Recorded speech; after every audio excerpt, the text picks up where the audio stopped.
the principle of diagnosis and analysis, or what I always, refer to as the Romeo and Juliet kind of situation. What's in a name? What's in a name? And what we're referring to is a difference really between cause and effect here. So firstly, the game of diagnosis. And this is a game that, honestly, I'm pretty good at playing.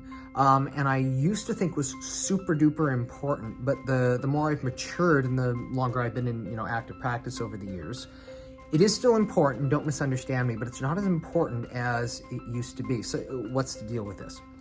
The game of diagnosis is in being able to identify the effect. What is the name of the effect that a person is experiencing? Now, the thing about it is, okay, that's good, that's nice, but the name of the effect does not always actually tell you what the underlying cause is.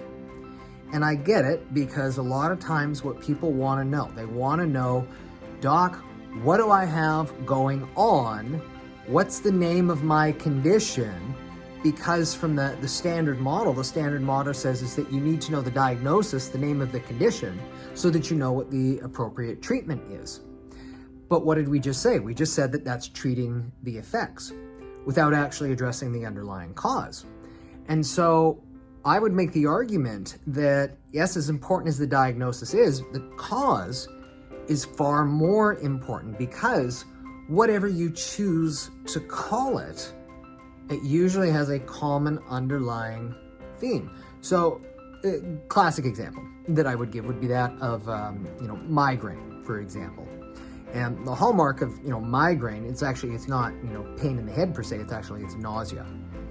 So is it nausea with, classic migraine, or atypical migraine, or typical migraine, or cluster migraine, or vestibular migraine, or ocular migraine?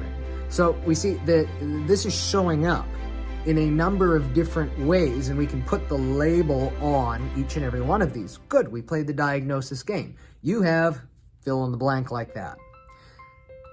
But what's the underlying cause? Because when you start looking at the structure, the physiology, and the neurology, you realize that, those things there, whatever you choose to call them, they're the effects.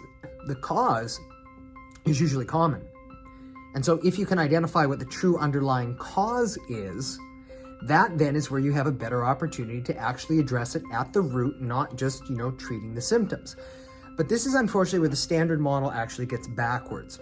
And it's because what they do is they like to look for direct linear connections between this. A causes B, C causes D. And they don't do well when A can cause B, C, D, E, or F. You get the idea like that. And so the standard model has the tendency to fall apart at that point.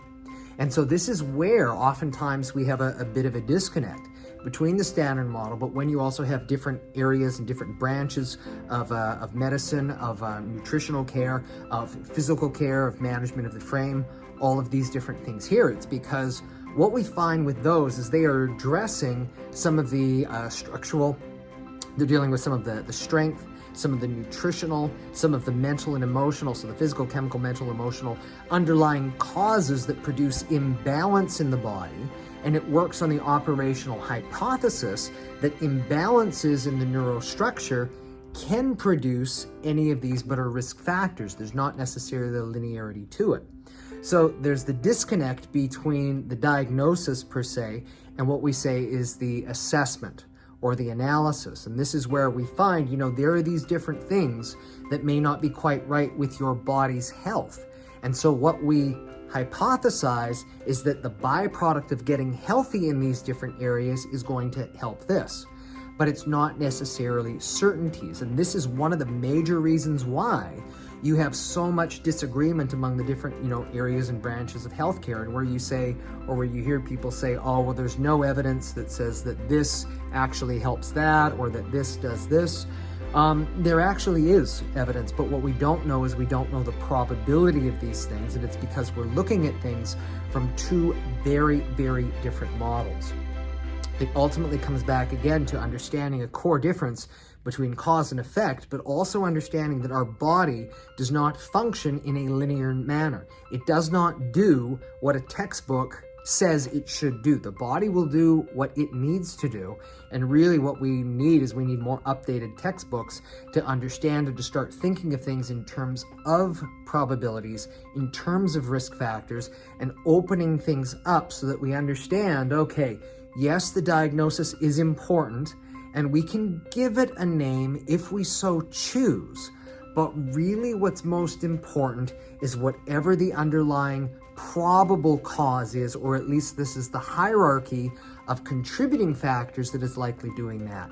That's how we move beyond simply treating the effects to ultimately resolving the underlying cause and allowing people's bodies to become healthy and well from inside out.